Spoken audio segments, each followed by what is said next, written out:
रंग रंगीलो तेज पुंज है म्हारो राजस्थान, भक्ति शक्ति को अद्भुत संगम अलबेलो राजस्थान। दूरदर्शन राजस्थान के इस खास कार्यक्रम अलबेलो राजस्थान में मैं विवेकानंद शर्मा आप सभी का हार्दिक स्वागत करता हूं, अभिनंदन करता हूं। नमस्कार। अलबेलो राजस्थान में मैं शालू सचदेव आप सभी का हार्दिक अभिनंदन और स्वागत करती हूँ। कुछ पंक्तियां मुझे याद आती हैं। वह चंदन भी क्या चंदन है जो अपना वन महका न सका, वह जीवन भी क्या जीवन है जो काम देश के आ न सका।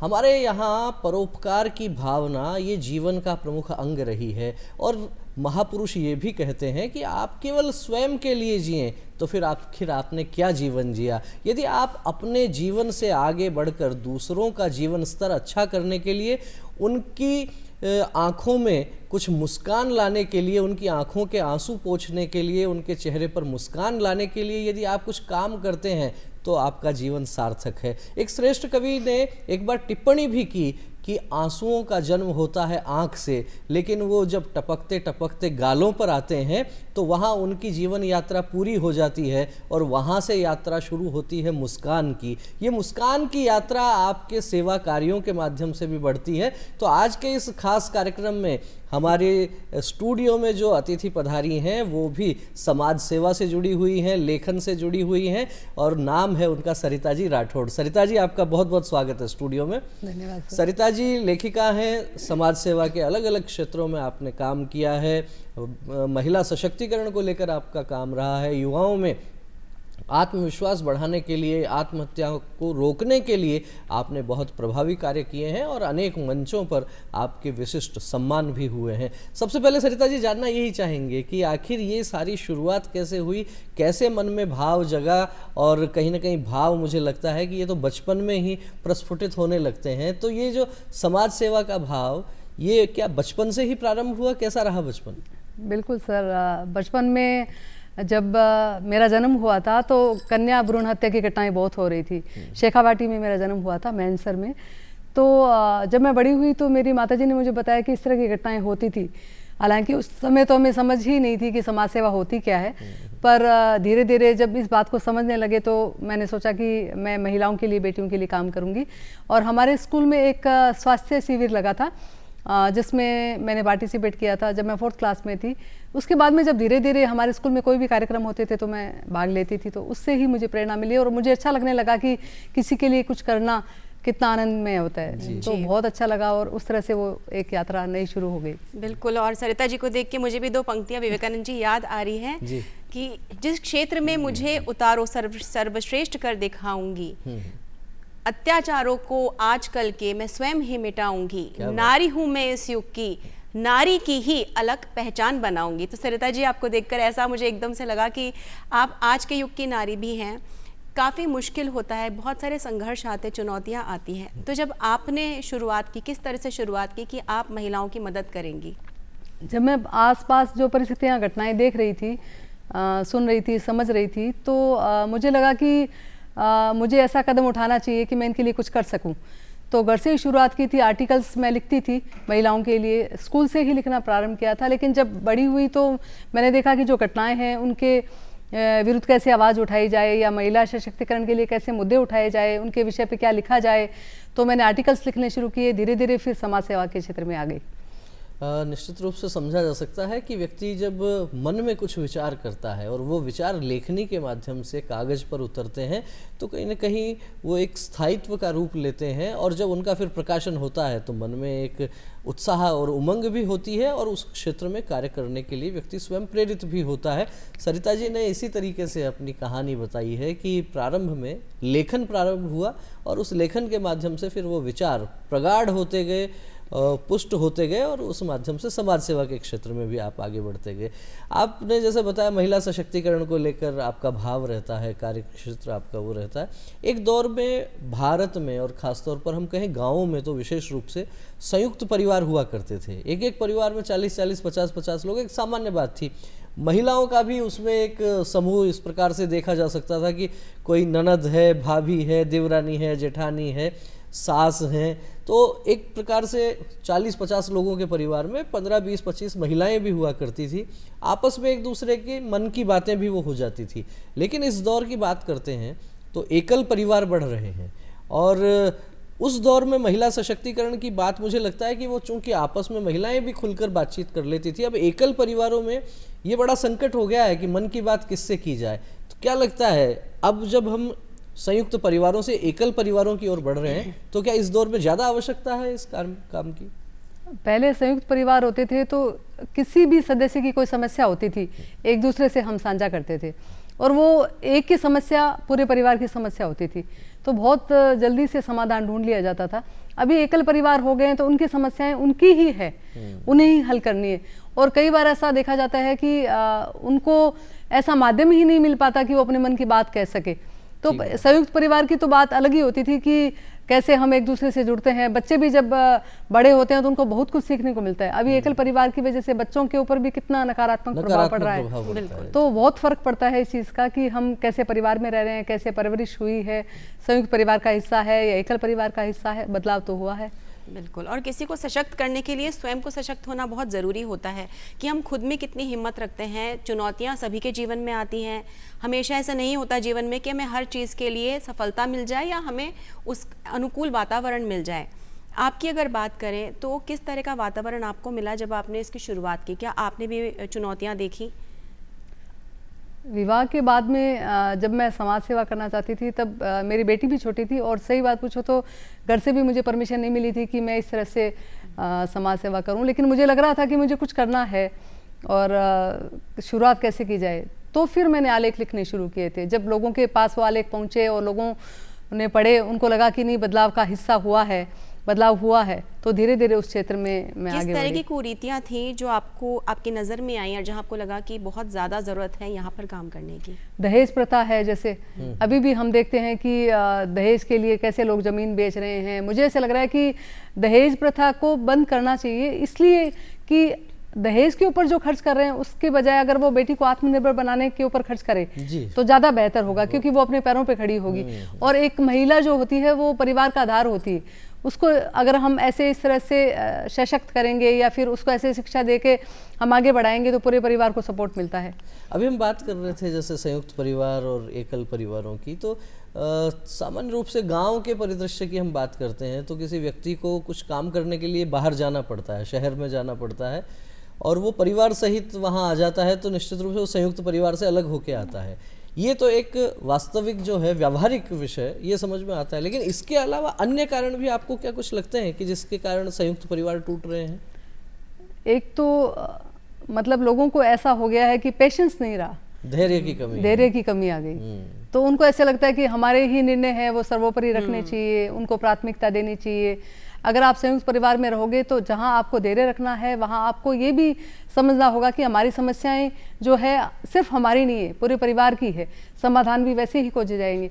लेकिन धैर्य की कमी के कारण और दूसरा एकल जीवन जीने में ज़्यादा विश्वास रखते हैं। एकांत जो हो गया कि नहीं हम हैं, हमारा परिवार है, मैं और मेरी पत्नी और बच्चे, बस वहाँ तक सोच सीमित हो गई।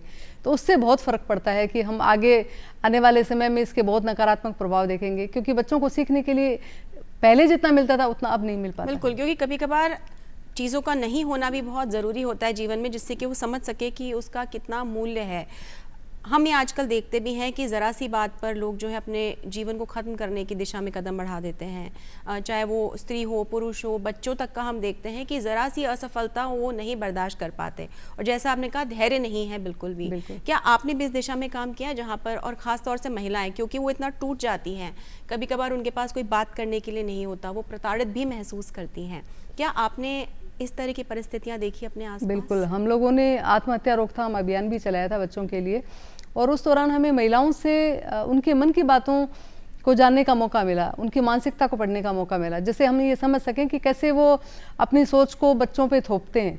अभी जैसे पहले संयुक्त परिवार होते थे तो डिप्रेशन क्या होता है या स्ट्रेस क्या होता है पता ही नहीं, क्योंकि उनको ऐसा लग रहा था कि एक दूसरे से बात शेयर कर ली और बस प्रॉब्लम हल हो गई। तो अभी जो एकल परिवार है उसका सबसे बड़ा नकारात्मक प्रभाव तो ये देखने को मिल रहा है। अच्छा, दूसरी तरफ हमने आत्महत्या रोकथाम अभियान जो चलाया था वो इसलिए चलाया था कि कोटा में आत्महत्याएं बच्चे कर रहे थे, तो हमने ये देखा कि काफ़ी महिलाएं ऐसी थी जिनको ऐसा लगता था कि हम नहीं कर पाए तो हम अपनी इच्छाएं बच्चों पे थोपें, लेकिन देखा जाए तो उनकी रुचि को प्रधानता देनी चाहिए, उनको प्राथमिकता देनी चाहिए कि वो क्या चाहते हैं। आज हम अपने बच्चों पे भी लागू करें तो हम ये सोचेंगे कि पहले जो ये चाहते हैं, उनकी इच्छा क्या है, वो क्या सोचते हैं, जीवन में आगे कैसे बढ़ना चाहते हैं, उस पर ध्यान दिया जाए। ऐसा नहीं कि माँ बाप उन पे थोपें। दूसरी जगह जब बच्चे चले जाते हैं तो उनकी संगति पर विशेष ध्यान देने की जरूरत होती है। माता पिता से दूर चले जाते हैं, फिर वो कैसी संगति में है।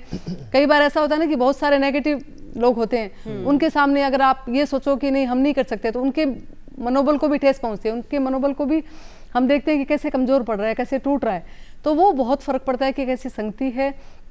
माता पिता का बराबर उनके टच में रहना, उनसे बात करना, रोज उनको मोटिवेट करना, बहुत सारी ऐसी बातें हमें देखने को, समझने को, सीखने को मिली जिस पे हमने काम किया। और मुझे तसल्ली है इस बात की कि मैं इतनी मानसिकताओं को पढ़ पाई कि कैसे हम बच्चों को परवरिश दें, कैसे हम उनको आगे बढ़ाएं, उनकी मन की बात को कैसे समझें, और कोई चीज़ थोपे नहीं। कब बच्चा जब छोटा होता है तो वो हम देखते हैं कि अपनी माता पिता के 8 बार घूम के अपनी बात पूरी कह ही देता है, चाहे सुने चाहे ना सुने।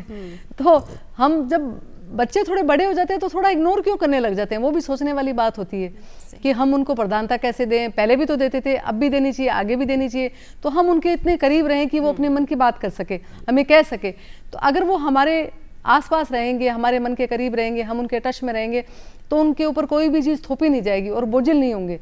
तो मन की बात अगर साझा करेंगे तो कहीं ना कहीं जो दबाव है वो अपने आप ही कम हो जाता है। तो ऐसा कदम नहीं उठाएगा वो इंसान। बहुत महत्वपूर्ण बात कही है सरिता जी ने कि जो आत्महत्याएं बढ़ रही हैं उसमें कहीं ना कहीं जो दबाव है वो एक बहुत बड़ी बात है। इसलिए पेरेंट्स को, अभिभावकों को ये ध्यान रखना चाहिए कि बच्चों पर अनावश्यक रूप से अपेक्षाओं का बोझ नहीं डालें। और बहुत से अध्ययन ये कहते हैं कि कई बार ऐसा होता है कि माता पिता जो स्वयं अपने जीवन में करना चाहते थे और वो नहीं कर पाए, वो अपनी अपेक्षाएं कहीं ना कहीं अपने बच्चों में ढूंढते हैं। कोई व्यक्ति, किसी का सपना रहा होगा बड़ा इंजीनियर बनना, वो स्वयं नहीं बन पाया तो सोचता है कि मेरे बच्चों को मैं बना दूं, और पता लगता है कि उन बच्चों की रुचि तो पेंटिंग में है, उनकी रुचि तो किसी कला में है। तो इस तरीके से आपको बच्चों का मन समझना पड़ेगा। जीवन अनमोल है और इसके लिए आपको सहजता से जो बच्चों की रुचि है उसके आधार पर आपको जीवन आगे बढ़ाना पड़ेगा। अपनी अपेक्षाएं यदि आप थोपेंगे तो वे उस बाल मन को कचोटेंगी, उसमें कहीं ना कहीं हीन भावना के का भी वो शिकार होने की संभावना रहती है। और हर एक व्यक्ति अपने आप में विशिष्ट है, कोई जरूरी नहीं है कोई व्यक्ति। मैं अक्सर एक बात कहता हूँ कि किसी एक क्षेत्र में असफल हो रहा है इसका मतलब ये नहीं है कि वो अयोग्य है, क्योंकि हमारे यहाँ कहा जाता है अमंत्रम अक्षरम नास्ति, नास्ति मूल मनौषधम, अयोग्य है पुरुषो नास्ति, योजकस तत्र दुर्लभ है। कोई व्यक्ति अयोग्य नहीं है, सब में अलग अलग प्रकार की योग्यताएं होती हैं, अलग अलग प्रकार की क्षमताएं होती हैं। और फिर भी यदि किसी प्रकार का तनाव, अवसाद, स्ट्रेस लगता है, परिवार में बात कीजिए, मित्र मंडली के साथ बात कीजिए, संवाद कीजिए, और उसके भी एक कदम आगे जाके भगवान कृष्ण का स्वरूप ध्यान में लाइए। जीवन में बचपन से कितने संघर्ष, कितनी कठिनाइयां उनके जीवन में आई। शालू जी, हम जब उनका जीवन देखते हैं कितने उन पर आक्रमण हुए, छोटे से उनका जन्म कारागृह में हुआ, उसके बाद में बड़े होने तक वो इसी तरह की कठिनाइयों का ही सामना करते रहे। दूसरी एक और बात सरिता जी, आप भी शायद इस बात से सहमत होंगी, बातचीत खत्म हो गई है। एक बात तो हो गई थोपना अभिभावकों का, वो बात भी ठीक है, लेकिन बातचीत, और कभी कभार जब बच्चा कोई गलती कर बैठता है, क्योंकि वो उस उम्र में होता है जहाँ वो नहीं समझ पाता, तो जब भी गलती करें तो अपने परिवार के पास जाएं और उसे परिवार को बताएं, क्योंकि संभालेंगे भी वही, डांटेंगे भी वही और संभालेंगे भी वही।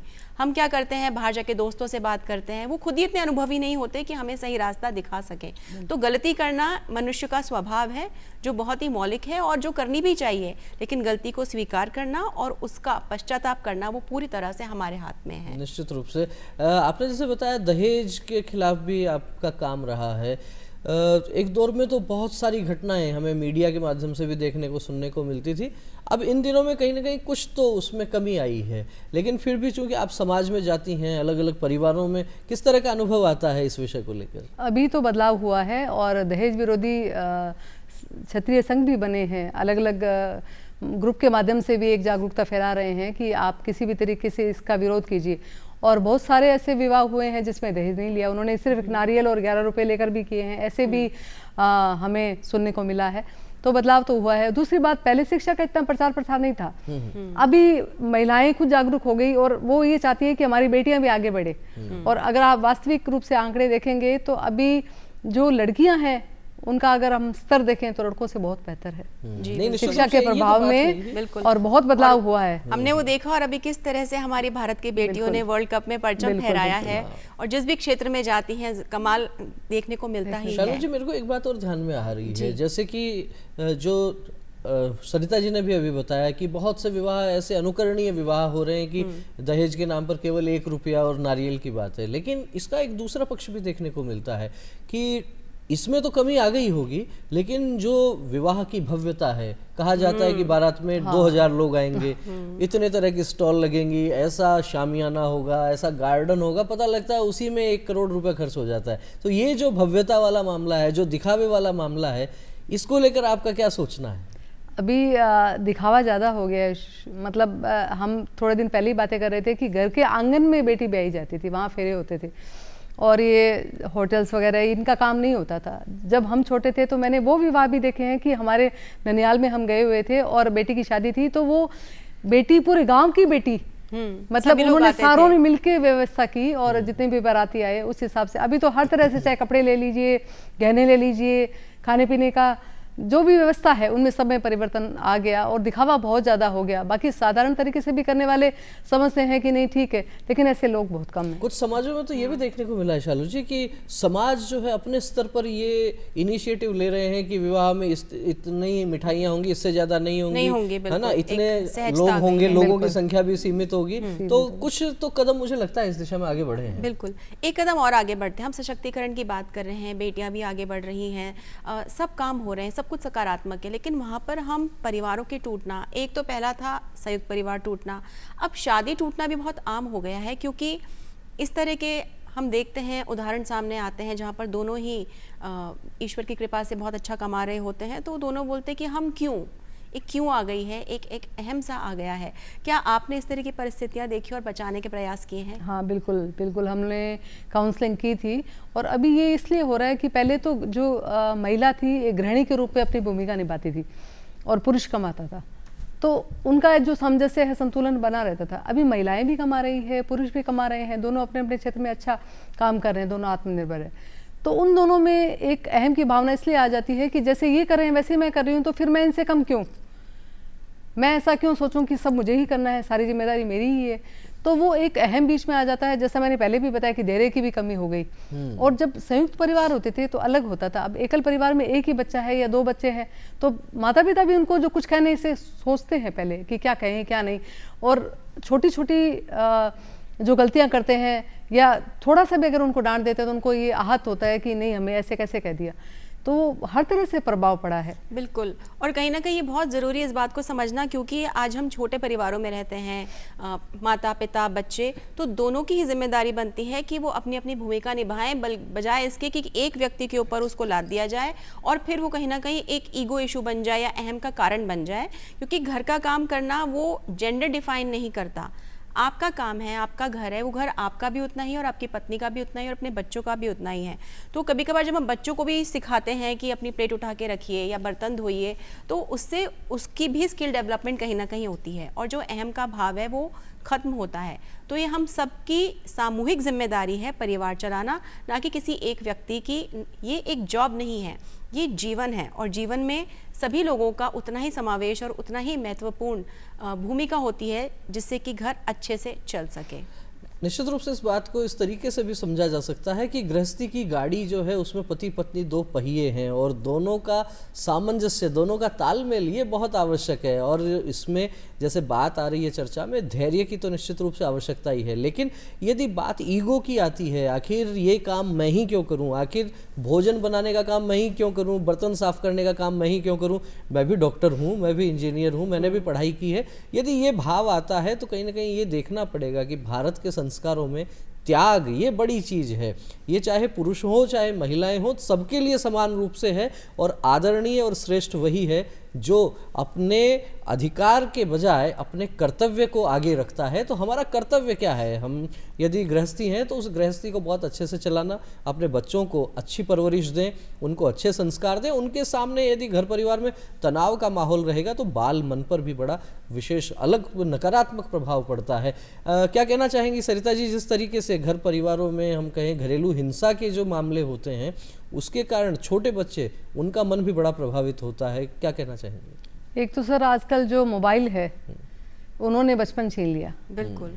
क्योंकि पहले बाहर जाते थे, एक दूसरे से मिलते थे, खेलते थे, मतलब किसी भी तरीके से हम देखें तो पूरी तरह से जो अब 10 सालों में हम बदलाव देख रहे हैं उसके अंदर इतना कुछ अच्छा करने की ज़रूरत है, इतना कुछ निर्णय लेने की ज़रूरत है कि कैसे किया जाए। जैसे मोबाइल पे अगर बच्चा बैठ गया तो हम देखते हैं कि वो खाना ही नहीं खा रहा है, टीवी देख रहा है तो टीवी के बिना खाना ही नहीं खा रहा है।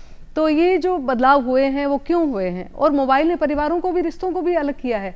हम देखें कि पहले जब होली दिवाली कोई त्यौहार होता था तो हम एक दूसरे के घर जाते थे, मिठाई के डिब्बे लेके जाते थे, हम हंसते थे, बोलते थे, खेलते थे, आराम से हम वो जो जीवन का आनंद था वो लेते थे।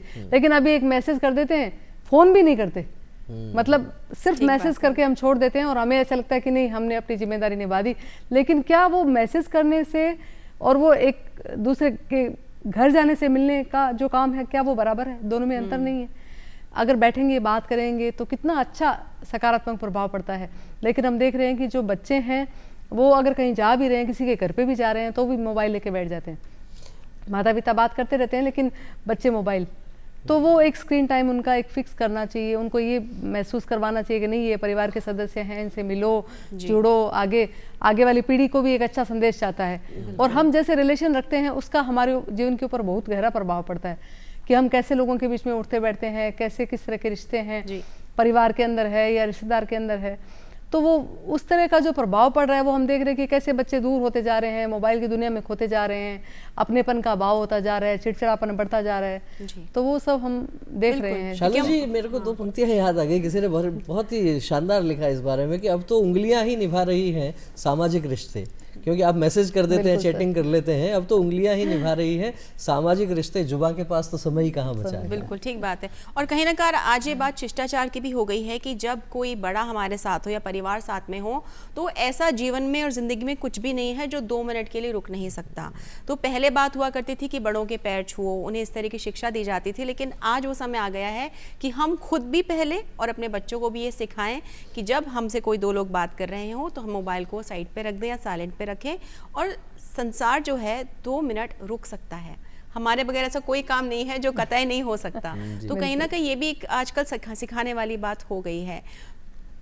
जो महिलाएं ग्रामीण परिवेश में रहती हैं और कुछ करना चाहती हैं उनके लिए किस तरह से, क्योंकि सब लोग शहर में आके नौकरी नहीं कर सकते, लोग घर भी संभालते हैं और हम तो देखते हैं घरों में किस तरह से वो एक तालमेल बिठाने का प्रयास किया जाता है। किस तरह के प्रयास आपके द्वारा किए गए हैं जिससे कि जो महिलाएं हैं ग्रामीण परिवेश की हो या चाहे शहर में रहती हो, घर से ही काम करना चाह रही हो, उन्हें कैसे आत्मनिर्भर बनाने का प्रयास किया गया है? महिला सशक्तिकरण पे जब हम लोगों ने काम शुरू किया था तो काफ़ी ऐसी बातें सामने आई कि उनको घर से बाहर जाने की अनुमति नहीं है, तो अपने घर पर रहकर वो कैसे आत्मनिर्भर बन सकती है। तो उसके लिए हमने सिलाई मशीनें वेट की थी उनको। इसके अलावा जो कढ़ाई का, बुनाई का जो कोर्स है वो करवाया गया था। और हम देख रहे थे कि उन्होंने अपने घर पे तो काम शुरू किया ही, दूसरों को भी प्रेरणा दी। और भी लोग काफ़ी सामने आए, काफ़ी महिलाएं सामने आई जिन्होंने अपने घर से काम किया। ऑनलाइन का भी काम कर रही हैं वो, अभी वर्क फ्रॉम होम से काफ़ी पैसे कमा रही है। तो जिस फील्ड में जो निपुणता है उनकी, उसके हिसाब से हम लोगों ने उनको काम दिलवाया और वो अपने क्षेत्र में अच्छा कर रही है। सरिता जी, जैसे व्यक्ति काम करता है समाज में तो एक पहचान भी बनती है, और पहचान बनती है तो फिर बहुत सी संस्थाओं के माध्यम से सम्मान भी होता है।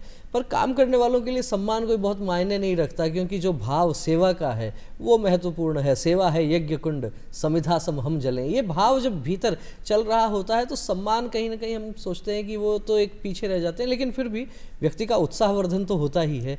आपको भी बहुत से सम्मान मिले हैं, कौन से कोई 2-3 सम्मान ऐसे आपको लगता है कि वो हृदय के बहुत करीब हैं कि हाँ मैंने काम किया, मेहनत की, उसके कारण समाज में कुछ बदलाव हुआ और उस बदलाव को एक स्वीकृति भी मिली इन सम्मानों के माध्यम से? क्या कहना चाहेंगे? हमारे आसपास जो घटनाएं घटती है उसमें जब हमारी भूमिका हम देखते हैं तो ऐसा लगता है कि अगर हम थोड़ा आगे बढ़ेंगे तो आसपास की महिलाओं को प्रेरणा मिलेगी। और जब हमारे काम को लोग देखते हैं, पसंद करते हैं, सराहना करते हैं तो सम्मानित भी करते हैं। तो राज्य सरकार ने मुझे सम्मानित किया, विशिष्ट सम्मान से सम्मानित किया और अंतर्राष्ट्रीय सम्मान मुझे मिला शी इज़ ग्लोबल, जो महिला सशक्तिकरण के लिए मिला था। इसके अलावा अभी राजस्थान का गौरव सम्मान मिला है। तो अलग अलग सम्मान मिले हैं, उत्साहवर्धन होता है, प्रेरणा मिलती है और अच्छा बेहतर करने की प्रेरणा मिलती है। और मुझे ऐसे लगता है कि जब मैं यहाँ पहुँच सकती हूँ तो दूसरी महिलाएं हैं उनको भी ये सोचने का अवसर मिलता है कि जब ये कर सकते हैं तो हम क्यों नहीं। तो एक दूसरे से हम सीखते हैं, एक दूसरे का हाथ थाम के आगे बढ़ते हैं। और मुझे ऐसा लगता है कि एक महिला अन्य महिला के लिए वो पृष्ठभूमि तैयार करती है जहाँ वो हौसले से आत्मविश्वास के साथ खड़ी होकर ये कह सके कि मैं भी आगे बढ़ सकती हूँ। कितनी सुंदर बात कही है। और पहले कहा जाता था और अभी भी कई बार हम मजाक में देखते हैं कि औरत औरत की दुश्मन होती है, लेकिन आज जितनी भी भ्रांतियां हैं ये टूटती चली जा रही हैं, क्योंकि महिला ही महिला का साथ दे रही है, उसका हाथ पकड़कर हाथ खींचकर उसको आगे ले जाना चाहती है। तो ज़रूरत इसकी है कि पहले हम अपने आप को पहचानें, और यदि हमारे अंदर कोई ऐसा गुण है जिससे हम अपने आप को आगे बढ़ा सके और अपने साथ वालों को आगे बढ़ा सके, तो इससे ज़्यादा पुण्य का काम नहीं हो सकता। सरिता जी, ऐसी कोई घटना, ऐसा कोई क्षण आपको याद है जहाँ पर आपने किसी के लिए कुछ करने का प्रयास किया हो, वो जो आपका प्रयास हो वो सफल हुआ हो, सार्थक हुआ हो, एक परिवार बच गया हो, किसी को पढ़ने का मौका मिल गया हो और आपको बहुत अंदर से आपकी आत्मा को संतुष्टि मिली हो? ऐसे कई किस्से हैं, लेकिन फिर भी मैं 2-4 दोहराना चाहूँगी कि एक महिला चाहती थी कि मतलब उनके जो जीवन साथी है उनको ऐसी लत पड़ गई कि काफ़ी वो ड्रिंक करने लगे थे। उनके 2 बेटियां थी, तो उनका घर का खर्चा नहीं चल रहा था। तो उन्होंने मुझसे पूछा कि मैं कैसे आगे बढ़ूँ, मेरा तो बच्चों की शिक्षा ही रुक गई। तो हम लोगों ने उनकी फ़ीस वगैरह दी थी और फिर उनको ये पूछा था कि आप जिस क्षेत्र में आप पहले शिक्षा ले चुकी है या जो जिस क्षेत्र में जाना चाहती है तो आप बताइए हमें, क्या हम आपकी समस्या हल कर सकते हैं। तो काउंसलिंग की थी। उसके बाद में उन्होंने नौकरी करना शुरू किया, घर से थोड़ा बाहर निकलना शुरू किया और कुछ ही समय बाद में हमने देखा कि उनका खुद का कॉल आया कि हमारे जीवन स्तर में कैसे बदलाव हुआ है और बेटियां भी स्कूल जा रही है, मैं कमा रही हूँ। और जब एक तरह से जो परेशानियाँ जब दूर होती है तो घर में खुशहाली आती है। बच्चे भी अपनी लाइन पे थे तो उनको देखकर बहुत अच्छा लगा कि नहीं चलो कुछ कदम हमने बढ़ाया। देखा जाए तो हम निमित्त होते हैं, हम कुछ नहीं करते, ईश्वर करवाते हैं, जिसके लिए करवाते हैं उसके माध्यम से वो काम हो जाता है, मुझे ऐसा लगता है। और जब हम समाज सेवा की बात करते हैं तो समाज का भी हमारे ऊपर ऋण होता है। हम एक सामाजिक प्राणी हैं, हमें ऐसा लगता है कि नहीं हम समाज के लिए और बेहतर क्या कर सकते हैं। मैं महिला हूँ तो मैं उनके मन को बखूबी समझ सकती हूँ। मैं परिस्थितियाँ बदल नहीं सकती, लेकिन मैं मनस्थिति बदल सकती हूँ। तो मुझे ऐसा लगता है कि मेरा क्या प्रयास रहेगा कि इनके जीवन में कुछ अच्छा हो जाए। तो ईश्वर को मतलब हम धन्यवाद देते हैं कि हमें इस क्षेत्र में लेके आए और लेखन के माध्यम से, समाज सेवा के माध्यम से जो भी ईश्वर ने करवाया मैं आभारी हूँ। और देखा जाए तो जैसे आपने सम्मान की बात की, तो सम्मान तो मिलता है, लेकिन मेरे लिए आत्मसंतुष्टि और प्रसन्नता उससे बढ़कर कुछ नहीं है। आत्मसंतुष्टि और प्रसन्नता ये महत्वपूर्ण विषय है। और साथ ही साथ बात ये भी आई कि लोगों का मन जो है वो कैसे सकारात्मकता की ओर लेकर जाएं, किस तरीके से मन परिवर्तन हो। हमारे समाज में भी मन को परिवर्तित करने के लिए अलग अलग आयोजन होते हैं, बहुत से त्योहार होते हैं, बहुत से मेले होते हैं, बहुत से उत्सव होते हैं। और भारत को तो उत्सवों की भूमि कहा जाता है। अनेक लोग कहते हैं कि 365 दिन में हमारे यहाँ 380 से ज़्यादा त्योहार मनाए जा सकते हैं, इतनी समृद्ध परंपरा है। और अभी शालू जी बूंदी में भी फेस्टिवल चल रहा है। बिल्कुल, 8 से 10 नवंबर तक है, जहां पर आपको राजस्थान की कला संस्कृति का एक सजीव जो उदाहरण है, सजीव चित्रण है, वो देखने को मिलेगा। और आप राजस्थान के किसी भी क्षेत्र में, किसी भी प्रांत में चली जाएं, किसी भी डिवीजन में चले जाएं, कुछ ना कुछ नया देखने को मिलेगा। और अब उदयपुर फेस्टिवल की भी तैयारियां चल रही हैं, मौसम भी बहुत अच्छा हो गया है। तो आप राजस्थान में आप बूंदी जाएं, आप उदयपुर जाएं और देखिए किस तरह से हमारी कला संस्कृति सजीव उठती है, किस तरह का व्यंजन, खान पान, भोजन, कला, नृत्य, आप जिस भी विधा का सोचे राजस्थान उसमें परिपूर्ण है। तभी तो ये अलबेलो राजस्थान है। साथ ही विवेकानंद जी, अभी हमने 150वीं वर्षगांठ बनाई है वंदे मातरम की। हाँ, उस पर भी हम चर्चा करेंगे, लेकिन अभी हम जब बात कर रहे हैं बूंदी फेस्टिवल की, राजस्थान की संस्कृति की, और कहा जाता है साहित्य संगीत कला विहीन साक्षात पशु पुच्छ विषाणहीन तृणम न खादन नपि जीव मानस तदा भागधेयम परम पशु नाम। ये उत्सव, ये मेले हमारे जीवन को सरस बनाते हैं, आनंदित बनाते हैं, और जीवन को आनंदित बनाने में संगीत की भी बड़ी भूमिका है। तो हम चाहेंगे कि दर्शकों को राजस्थान की परंपराओं से जुड़ा हुआ एक लोकगीत हम सुनवाएं, और मेलों का तो समय है ही, तो सुनवाते हैं एक लोकगीत दर्शकों के लिए।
तो हमने सुना राजस्थान की परंपराओं से जुड़ा हुआ एक लोकगीत। राजस्थान में भी हम देखेंगे अलग अलग क्षेत्रों में अलग अलग एक सौंधी महक है यहाँ की परंपराओं की, यहाँ के संगीत की। आप मारवाड़ की बात करें वागड़ की, ढूंढाड़ की, हाड़ौती की, मेवाड़ की, अलग अलग क्षेत्रों में अलग अलग आपको अनुभव मिलेंगे। और माननीय प्रधानमंत्री जी भी अक्सर एक बात कहते हैं, वो कहते हैं वोकल फॉर लोकल। आपकी जो स्थानीय परंपराएं हैं, स्थानीय उत्पाद हैं, उनको लेकर आपको चर्चा भी करनी चाहिए, उनको बोलना भी चाहिए। और आखिर वे एक पीढ़ी से दूसरी पीढ़ी तक ये परंपराएं, ये ज्ञान, ये संस्कृति आगे बढ़ेगी।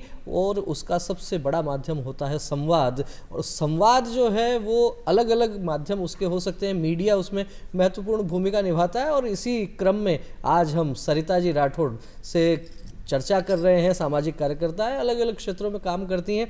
आपसे बात हुई लेखन को लेकर भी।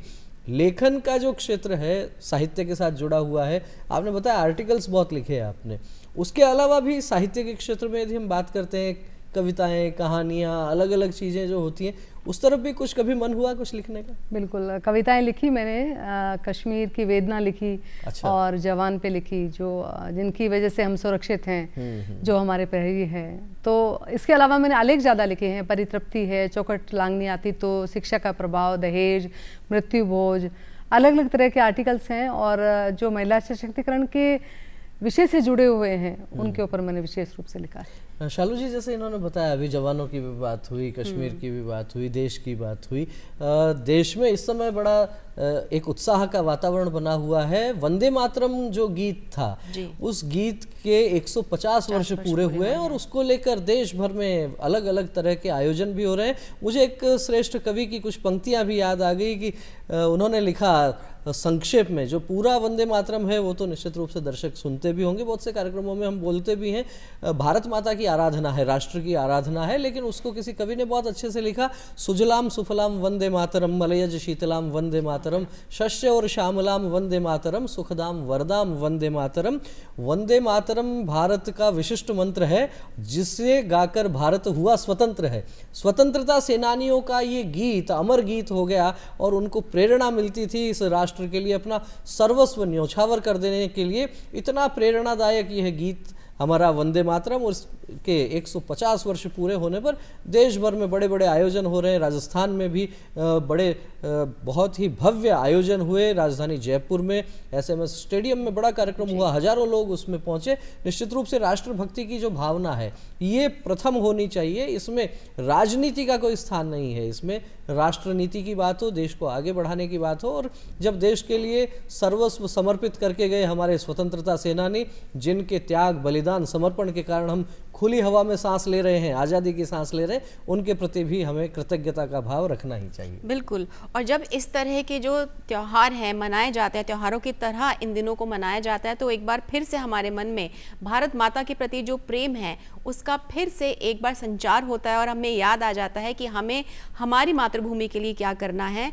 और उसके लिए हर व्यक्ति जो है वो सीमा पर नहीं जाता। आप अपने घर पर भी अपनी लड़ाई लड़ सकते हैं, अपने देश की रक्षा कर सकते हैं, अपने समाज की रक्षा कर सकते हैं। और ऐसा ही काम कर रही हैं हमारी जो आज की अतिथि है सरिता राठौड़ जी।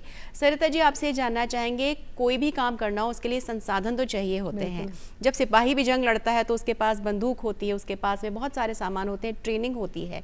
जब आपने ये काम शुरू किया है, जब आप ये काम करती हैं, आपके पास आता है, तो संसाधन किस तरह से जुटाए जाते हैं?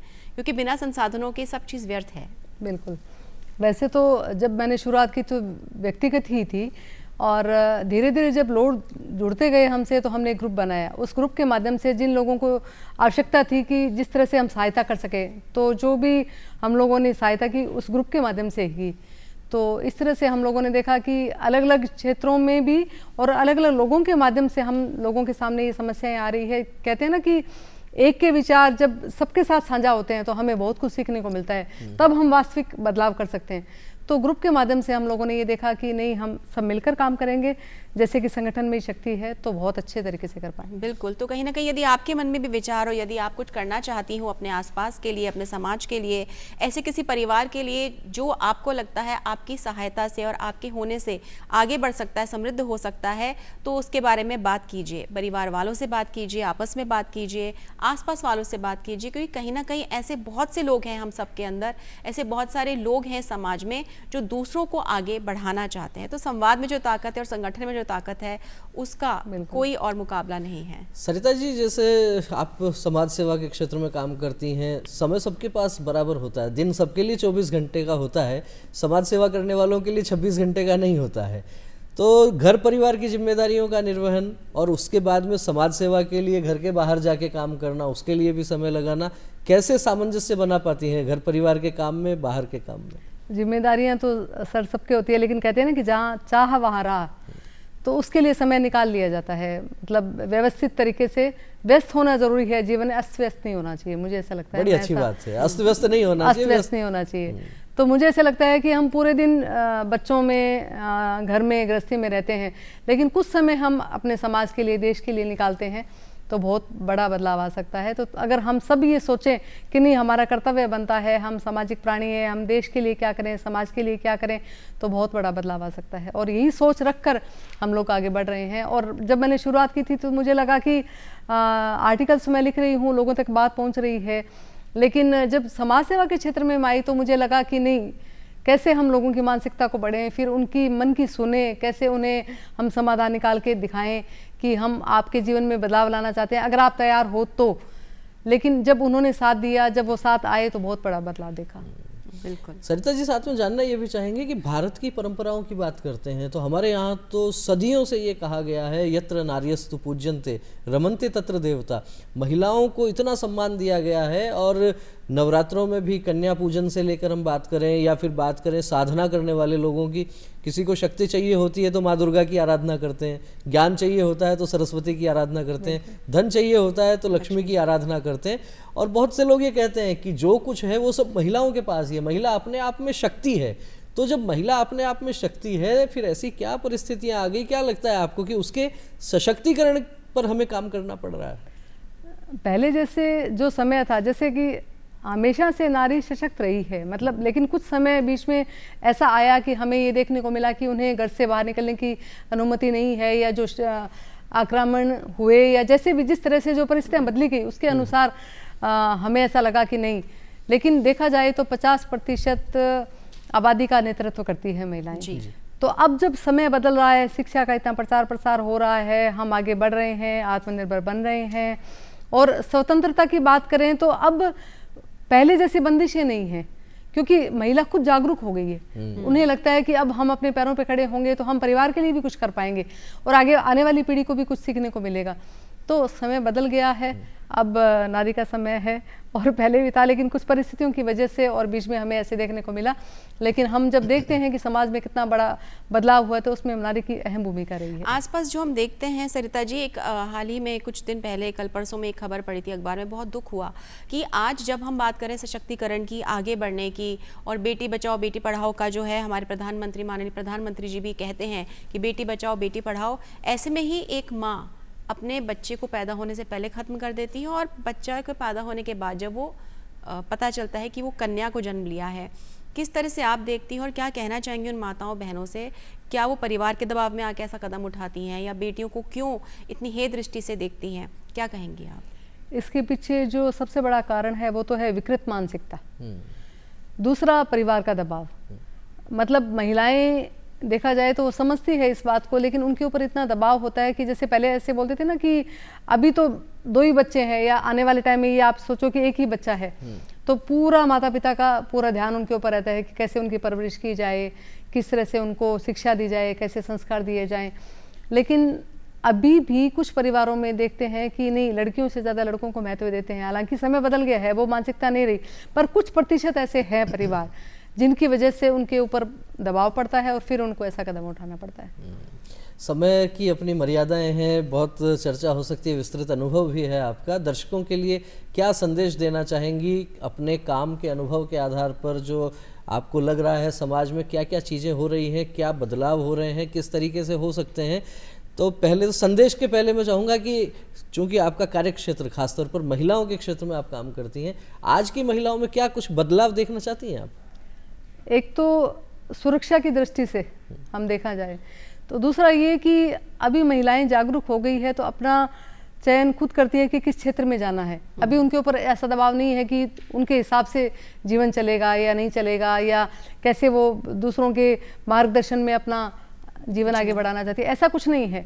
अभी इतनी जागरूकता फैल गई कि उन्हें पता है कि कैसे जीवन चलाना चाहिए। लेकिन मैं ये जरूर चाहूँगी कि सुरक्षा की दृष्टि से देखा जाए, सरकार जो कदम बढ़ा रहे हैं वो भी अच्छी तरह से काम कर रहे हैं, लेकिन सिर्फ सरकार का ही काम नहीं है, हम सभी का ये दायित्व बनता है कि हम एक अच्छे देश को मतलब आगे कैसे बढ़ाएं और विकसित देश की श्रेणी में कैसे लेके आए। तो सबका कर्तव्य इस तरह से बनता है, और महिलाएं उसमें 50% आबादी का नेतृत्व करती है, तो उसमें उनकी भी भूमिका उतनी ही है जितनी पुरुषों की है।